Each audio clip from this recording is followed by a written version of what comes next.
Hi guys, welcome to yet another coding vlog, and today I'm a bit sick, but yeah, as I said that we will try to maintain the consistency. I feel like I am in the position where I can continue as well. So without wasting much time, let's jump into today's coding session.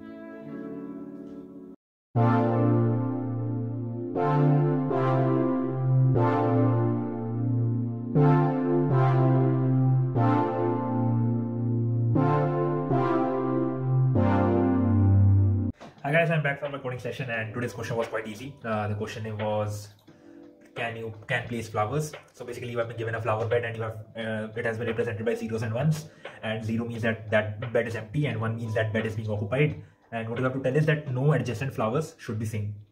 I messed up a bit bad. It has an easy tag. I was able to solve it, but I solved it in a very dirty way. Probably in a way that you will get rejected in the interviews if you solve it using that approach. But yeah, I got it accepted. That is a different matter. So I used DFS, a logic which should not have been used over here actually. So what I did is, when you do a DFS, basically I was trying to, check whether this bed is possible to be placed or not. And then once I wrote the DFS for it, I converted it into DP, which had quite a hard time for me to handle the corner cases, but I was able to handle it, and surprisingly it worked as well. It got accepted as well. When I looked into the other people's solution, it was a linear scan you could have done actually. My DFS was also a linear one only, but still, when you have to convert it into DP, then only it gets into linear. Otherwise, it will be a problem, because I was backtracking as well.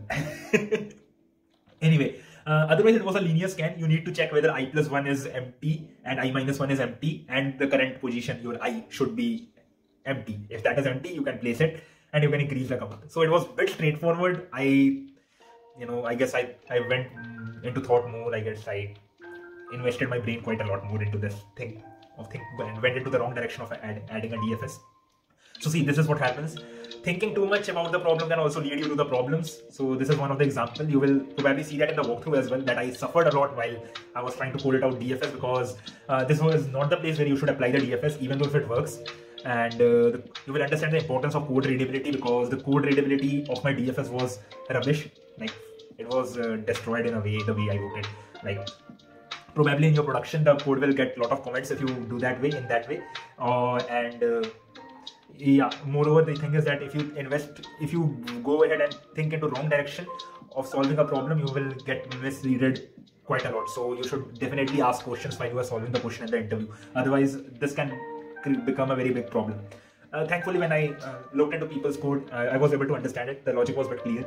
It was an easy tag, but yeah, should have thought about it. The linear scan should work. I don't know why I didn't thought about it. I directly went ahead and started coding for the DFS, remembering one of the video where I said that we should think before coding it out. So that part coming into the picture, so you can see that happening to me as well. So yeah, you can watch about the coding walkthrough, and then that's it for today, I guess, probably. So yeah, hi guys, this is the question, can place flowers. I guess I've already explained the question. We have to place the flowers so such that the adjacent flower, we cannot keep the flowers adjacent together. So bit simple, that you have to compare IDX plus 1, like your current position and your next position and your backward position, they should be empty. Then only you can place the flower, otherwise you can't place the flower. Now, at first, as soon as I saw this question, my DFS tried in my question that, I can, for every index, I can check whether I can place the flower or not. And ultimately, if I'm able to place the flower, then I will convert it. I will convert it into DP, and it will probably get accepted. That was my thought process. I had a hard time in converting in handling the corner cases where the array was of size 2. So the recursion worked. I am converting it to DP as of now. So after testing few test cases, because I got to know, like that I submitted and there came a wrong answer for single one. So, but it worked after fixing it.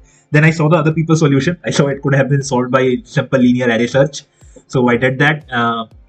And probably there was a small mistake of overall, and converting it to end, finally it worked. So a bit straightforward solution actually with the linear scan. You didn't need to do any fancy DFS and all those things. It was a wrong approach from the starting. Should have thought on the correct way, I guess. Yeah, so that's it for today actually. Hope you like the coding walkthrough. I messed up a bit bad. I guess you would have seen it in the coding walkthrough. Yeah, the second part of the video also contained that. In the coding walkthrough only contained the solution for the linear scan as well.